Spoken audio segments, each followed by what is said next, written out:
भारतीय कारोबारी गौतम अडानी पर आई हिंडनबर्ग रिपोर्ट के बाद सबसे बड़ी विपक्षी पार्टी कांग्रेस की इकलौती मांग है कि सरकार इस मसले की जेपीसी से जांच करवाए। 1987 से आज तक 9 जेपीसी लगभग हो चुके हैं, तो जेपीसी की मांग करना ये कोई नाजायज है क्या?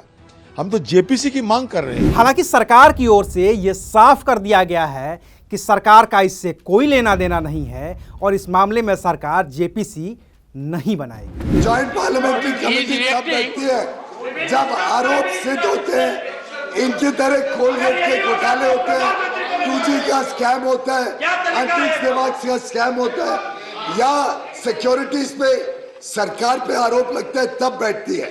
ऐसे इनके हिसाब से अगर कोई एक प्राइवेट इंडिविजुअल के इश्यू में जॉइंट पार्लियामेंट्री कमेटी बैठने लगे तो कल तो जॉइंट पार्लियामेंट्री कमेटी ये भी तय करे कि जो स्कार्फ पहना हुआ है मल्लिकार्जुन खड़गे जी ने, ये लुई विटॉन का स्कार्फ ये कहाँ से आया, किसने इसके पैसे दिए, कितने का स्कार्फ पहने, इनकी वेल्थ कहाँ से आई? अब ये जॉइंट पार्लियामेंट्री कमेटी का इश्यू नहीं हो सकता। इश्यू पे कोई तत्व दे, कोई आरोप सरकार पे लगाए, कोई बताए कोई कॉन्ट्रैक्ट दिया है, कोई बताए कोई गलत काम किया, तब इसके बारे में बात करें। लेकिन असल सवाल तो यह है कि अगर सब कुछ सही है तो फिर सरकार आखिर जेपीसी क्यों नहीं बनाती है? आखिर क्या है ये जेपीसी? इसके पास कितनी होती है ताकत? और क्या है इसका इतिहास जिसमें कभी किसी को दोषी नहीं ठहराया गया, बावजूद इसके जिस सरकार के वक्त में ये बनी वो सरकार दोबारा सत्ता में नहीं लौटी।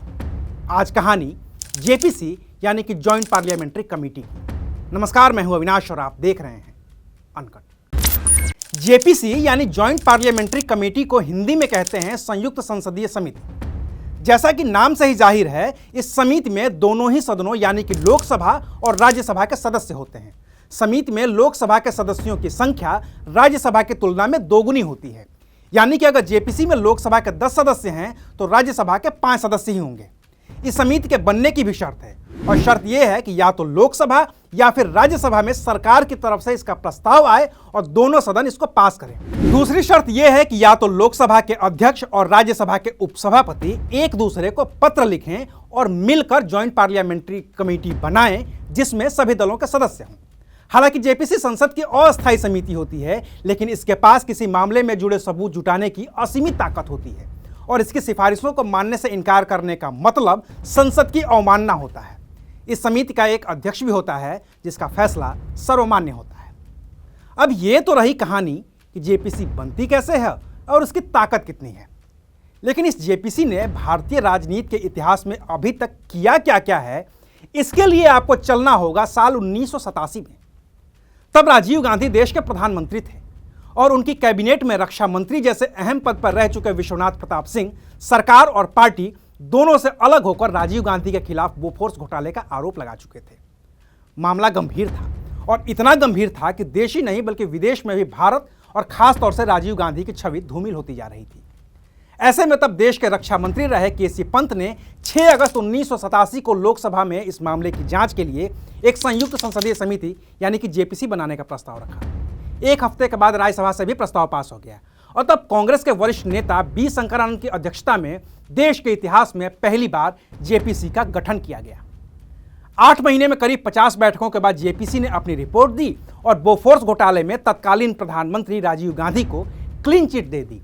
लेकिन ये बोफोर्स घोटाले की ही आंच थी कि जेपीसी से क्लीन चिट पा चुके राजीव गांधी को 1989 के लोकसभा चुनाव में हार का सामना करना पड़ा, और जिस राजीव गांधी ने इंदिरा गांधी की मौत के बाद हुए लोकसभा चुनाव में 414 सीटों पर जीत दर्ज की थी, वही राजीव गांधी 1989 के लोकसभा चुनाव में 197 सीटों पर सिमट गए। भारतीय इतिहास में दूसरी बार जेपीसी बनी थी साल 1992 में। तब भी देश में कांग्रेस की ही सरकार थी। नरसिम्हा राव देश के प्रधानमंत्री थे और तब देश में हर्षद मेहता कांड की गूंज थी, जो करीब 4000 करोड़ का घोटाला था। मेहता पर आरोप था कि वो बैंक से लोन लेकर शेयर बाजार में पैसे इन्वेस्ट करता है और फिर फायदा कमाने के बाद बैंक को पैसे वापस कर देता है। हर्षद मेहता ने एक प्रेस कॉन्फ्रेंस में यह भी दावा किया कि उसने प्रधानमंत्री को 1 करोड़ रुपए की रिश्वत दी है। हंगामा जब ज्यादा बढ़ गया और सीधे नाम प्रधानमंत्री का आ गया तो 6 अगस्त 1992 को कांग्रेस के सांसद और संसदीय मामलों के मंत्री गुलाम नबी आजाद ने लोकसभा में जेपीसी बनाने का प्रस्ताव रखा। 7 अगस्त 1992 को राज्यसभा से भी यह प्रस्ताव पास हो गया और फिर कांग्रेस के वरिष्ठ नेता रामनिवास मिर्धा के नेतृत्व में जेपीसी बनी। इस जेपीसी ने नरसिम्हा राव को क्लीन चिट दे दी, लेकिन जनता ने नरसिम्हा राव और कांग्रेस को क्लीन चिट नहीं दी।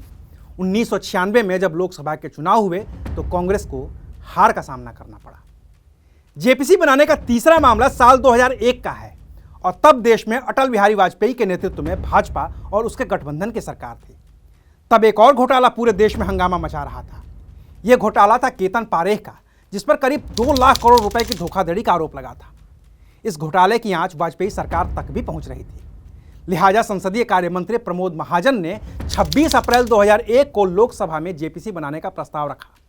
राज्यसभा से भी यह प्रस्ताव पास होने के बाद बीजेपी के वरिष्ठ नेता रिटायर्ड लेफ्टिनेंट जनरल प्रकाश मणि त्रिपाठी के नेतृत्व में जेपीसी का गठन किया गया। 19 दिसंबर 2002 को जेपीसी की रिपोर्ट आई, जिसमें सरकार को क्लीन चिट दे दी गई और साथ ही साथ स्टॉक मार्केट के लिए कुछ सख्त नियम बनाने की सिफारिश भी की गई। लेकिन और पुरानी 2 जेपीसी की तरह तीसरी जेपीसी भी बेमानी ही हो गई और इसकी सिफारिशों को कभी पूरी तरह से लागू नहीं किया गया। चौथी जेपीसी भी प्रधानमंत्री वाजपेयी के कार्यकाल में ही बनी थी। वो 2003 का साल था और मामला था सॉफ्ट ड्रिंक में कीटनाशकों के मिलावट का। कोका कोला और पेप्सी जैसे सॉफ्ट ड्रिंक में पेस्टिसाइड की मात्रा अधिक रखने का मामला जब संसद में उठा तो वाजपेयी सरकार ने जेपीसी बनाने का ऐलान किया। और जेपीसी के इतिहास में पहली बार हुआ जब इस जेपीसी की अध्यक्षता विपक्ष के किसी नेता ने की। एनसीपी नेता शरद पवार को इस जेपीसी की अध्यक्षता सौंपी गई। जेपीसी ने अपनी रिपोर्ट में कहा कि सॉफ्ट ड्रिंक और फ्रूट जूस में पेस्टिसाइड मिलाया जा रहा है। समिति ने कुछ सिफारिशें भी सरकार को सौंपी थी, लेकिन वो सिफारिशें कभी लागू नहीं हो पाईं क्योंकि 2004 में हुए लोकसभा चुनाव में बीजेपी सत्ता से बाहर हो गई। 5वीं जेपीसी फिर बनी थी कांग्रेस के जमाने में और तब मनमोहन सिंह लगातार दूसरी बार देश के प्रधानमंत्री बने थे। उस वक्त देश में सबसे ज्यादा शोर 2G घोटाले का था। तो साल 2011 में मनमोहन सरकार ने 2G घोटाले की जांच के लिए जेपीसी बनाई। इसकी अध्यक्षता वरिष्ठ कांग्रेसी सांसद पीसी चाको ने की। 2013 में जेपीसी की रिपोर्ट आई, जिसमें प्रधानमंत्री मनमोहन सिंह और वित्त मंत्री पी चिदंबरम को क्लीन चिट दे दी गई, जबकि घोटाले के लिए तत्कालीन दूरसंचार मंत्री ए राजा को जिम्मेदार ठहराया गया। 2013 में सामने आया अगस्ता वेस्टलैंड चौपर घोटाले में भी जेपीसी बनाने की बात हुई थी। राज्यसभा से प्रस्ताव पास भी हो गया था, लेकिन बीजेपी और टीएमसी ने इसका पुरजोर विरोध किया और फिर यह काम नहीं कर पाई। हालांकि 2G घोटाला और उस पर बनी जेपीसी ने इतना डेंट कर दिया था कि 2014 में हुए लोकसभा चुनाव में कांग्रेस सत्ता से बाहर हो गई और भारतीय राजनीति में मोदी युग शुरू हो गया, जो अब तक बरकरार है। लेकिन जेपीसी का इतिहास है कि जब जब वो बनी, किसी नेता का भले ही कोई नुकसान नहीं कर पाई, लेकिन उसने सरकार को वापस सत्ता में आने से तो रोक ही दिया। बीजेपी को यह इतिहास बेहतर पता है क्योंकि उसने जेपीसी के बाद कांग्रेस की 3 सरकारों, राजीव गांधी सरकार, नरसिम्हा राव सरकार और मनमोहन सरकार को गिरते देखा है।